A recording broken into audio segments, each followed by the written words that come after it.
barcha obunachilarga salom do'stlar. Sizlar bilan bugun men yana o'sha Dilis Normurodov kanali.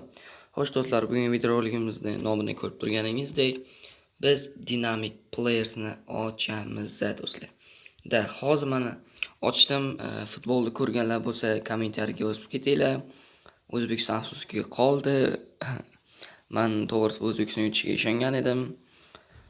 Hisobni ochgan edik-ku, lekin keyin bolalarga omad kelmadi. Xo'p, bo'lmasam qani bu startimizda, ya'ni Dynamic Stars agentimizda omad keladimi, yo'qmi bilmadim. Lekin yaxshi bo'lardi. Hop, qochishlar bo'lyaptimi yo internetmikan?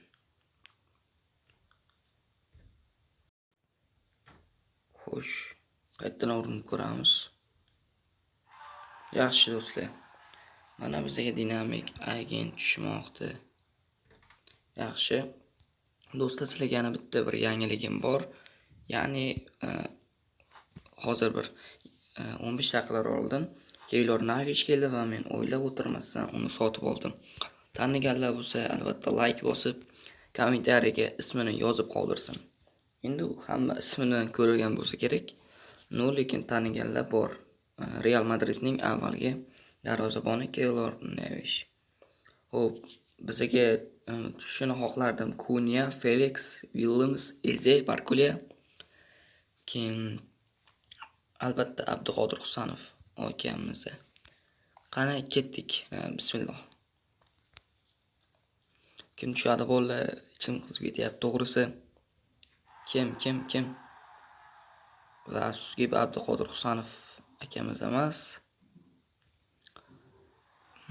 36-raqam. Shot 84. Hujumchi bo'lsa kerak yoki yarim himoyachi. 30-raqam ekan. Kim edi u? Tezlik 8. Menimcha yarim himoyachi va onani Jonathan David. Omad kelmadi valla, omad kelmadi. Jonathan Daviddan tushadi men. Mayli. Bu playersda ham omadimiz kelmadi. O'zada 4 ta bo'ldi. Sorlot, Isidor hamda McKennie ham Jonathan David. Kanada yutish ehtimoli juda ham past. AQShni ham yutish ehtimoli past. Isidor davlati hozir esimda yo'q, lekin aniq yuta olmasligi mumkin. Lekin Norvegiya uzoqqa boradi, lekin uni ham yutishi aniq emas. Xo'p, do'stlar, sizlar bilan bugun Dilis Normurodov bo'ldi.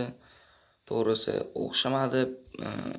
Bu playerimiz ham afsuski, biz nima ham derdik. Xayr, sog' salomat bo'linglar. Sizlar bilan Dilis Normurodov. Videoga like bosib, kanalga obuna qo'yib, bitta qo'ng'iroqchani bir urib qizartirib qo'yinglar. Sog' bo'linglar.